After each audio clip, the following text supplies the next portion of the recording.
Assalamualaikum warahmatullahi wabarakatuh. Anak-anak, kita bertemu lagi di bab 3 video pembelajaran bagian 2 tentang arti penting Undang-Undang Dasar Negara Republik Indonesia tahun 1945 bagi bangsa dan negara Indonesia. Setiap negara mempunyai UUD dengan tujuan yang diharapkan oleh masing-masing negara tersebut. Konstitusi yang dimiliki oleh negara-negara di dunia ternyata amat beragam bentuk dan susunannya. Ada yang menggunakan muqaddimah, ada pula yang tidak.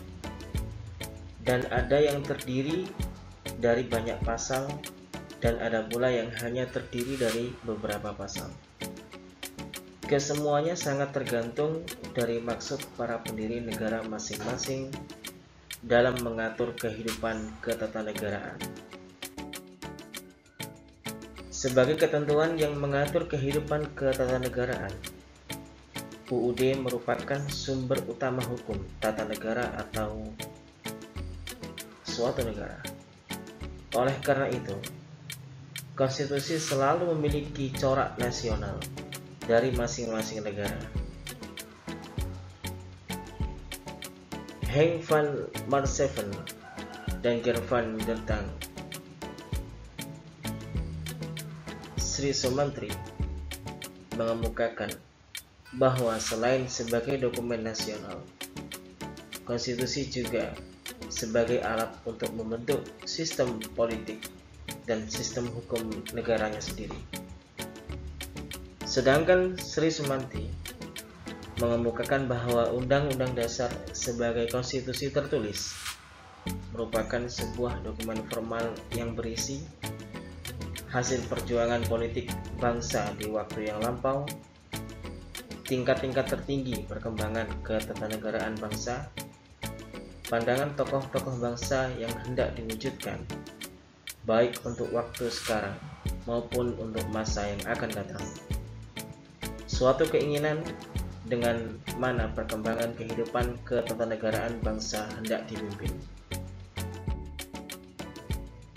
Meskipun setiap negara memiliki UUD yang isinya berbeda-beda, namun pada dasarnya setiap UUD mengatur materi yang merupakan ciri yang harus dipenuhi bagi suatu konstitusi yang benar, sebagaimana dikemukakan oleh J.G. Steinberg, yaitu adanya jaminan terhadap hak-hak asasi manusia dan warga negara. Ditetapkannya susunan ketatanegaraan suatu negara yang bersifat fundamental. Adanya pembagian dan pembatasan tugas-tugas ketatanegaraan yang bersifat fundamental. Miriam Budiarjo menyatakan bahwa setiap undang-undang dasar memuat ketentuan-ketentuan mengenai soal-soal sebagai berikut. Organisasi negara, misalnya pembagian kekuasaan antara badan legislatif, eksekutif, dan yudikatif dalam negara federal. Pembagian kekuasaan antara pemerintah federal dan pemerintah negara-negara bagian. Prosedur menyelesaikan masalah pelanggaran yurisdiksi oleh salah satu badan pemerintah, dan sebagainya. Hak-hak asasi manusia, prosedur mengubah undang-undang dasar. Ada kalanya memuat larangan untuk mengubah sifat tertentu dari undang-undang dasar. Hal ini biasanya terdapat jika para penyusun undang-undang dasar ingin menghindari terulangnya kembali hal-hal yang baru saja di atas. Misalnya, munculnya seorang diktator atau kembalinya suatu monarki. Selain itu, dijumpai pula bahwa Undang-Undang Dasar sering memuat cita-cita rakyat dan asas-asas ideologi negara yang oleh penyusun Undang-Undang Dasar untuk mengungkapkan cerminan semangat dan spirit rakyat negara tersebut dan mewarnai seluruh naskah Undang-Undang Dasar itu. Dengan demikian, arti penting UUD 1945 bagi bangsa Indonesia adalah sebagai landasan struktural penyelenggaraan pemerintahan negara Republik Indonesia. UUD 1945 mengatur penyelenggaraan negara dan tugas serta wewenang badan-badan yang ada dalam penyelenggaraan negara Republik Indonesia.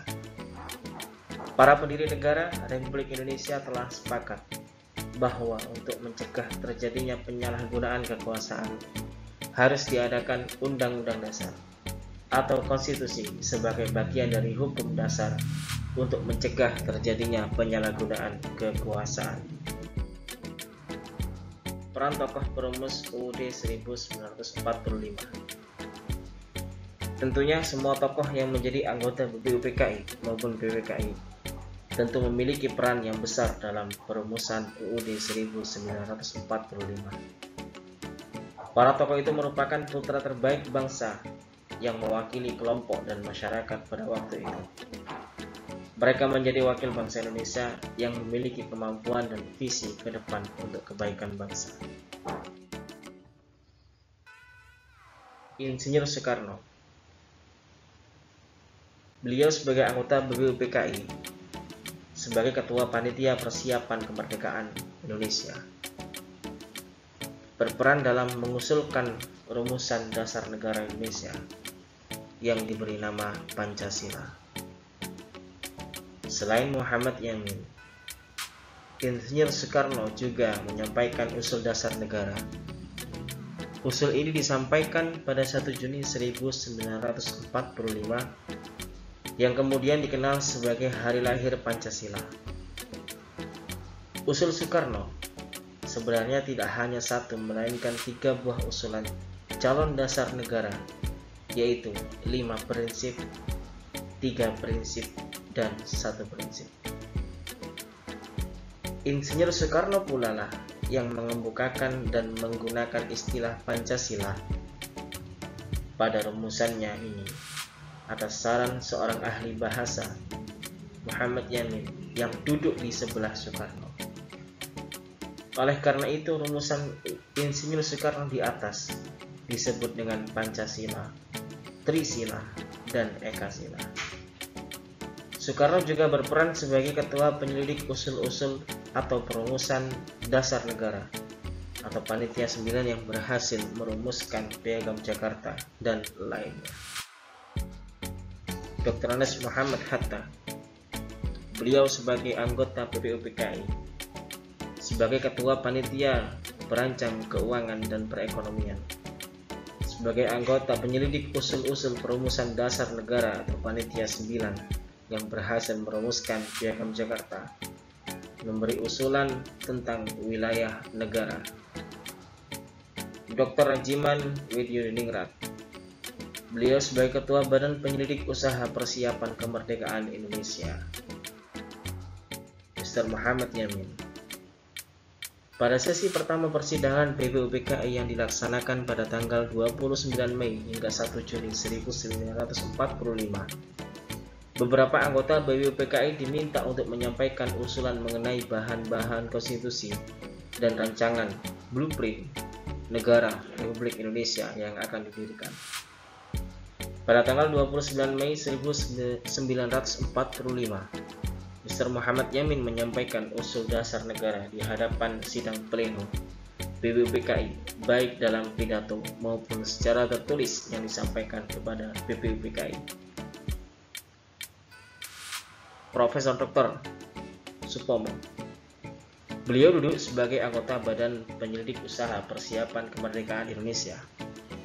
Setelah BPUPKI dibubarkan dan dibentuk PPKI, beliau juga sebagai Ketua Panitia Kecil Perancang Undang-Undang Dasar dan lainnya.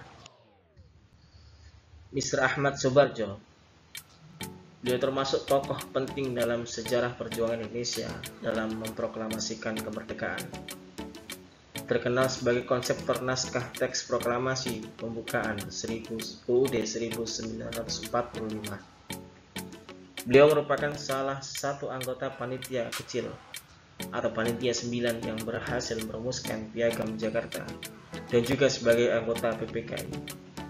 Beliau juga merupakan konseptor yang ikut menyumbangkan pikirannya dalam penyusunan naskah proklamasi kemerdekaan, yaitu pada kalimat pertama yang berbunyi, "Kami bangsa Indonesia dengan ini menyatakan kemerdekaan Indonesia."